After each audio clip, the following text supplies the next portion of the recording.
হাদিসে এমন কয়েকটা জায়গার কথা পরিষ্কারভাবে উল্লেখ করে দিছে যে এই কয়েকটা জায়গাতে থুতু ফেলা যাবে না।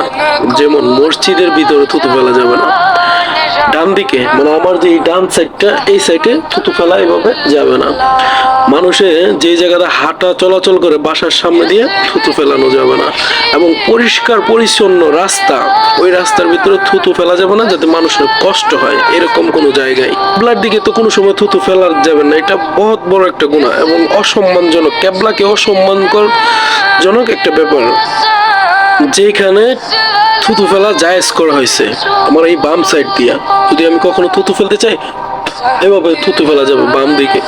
তারপরে হচ্ছে টিস্যুর ভিতরে, মানে টিস্যু ব্যবহার করলে টিস্যুর ভিতরে থুতু ফেলা যাবে, ঠিক আছে। তারপরে যে অপবিত্র এবং দূষিত জায়গা আছে ওই জায়গার ভিতরে এবং পায়ের নিচে, আমার যে বাম পা আছে আমি যেখানে দাঁড়ায় আছি এই বাম পায়ের নিচে মানে থুতু ফেলে এই পা দিয়ে ঢেকে রাখা, যাতে আমার থুতু কিংবা কফের কারণে মানুষ কষ্ট না পায়।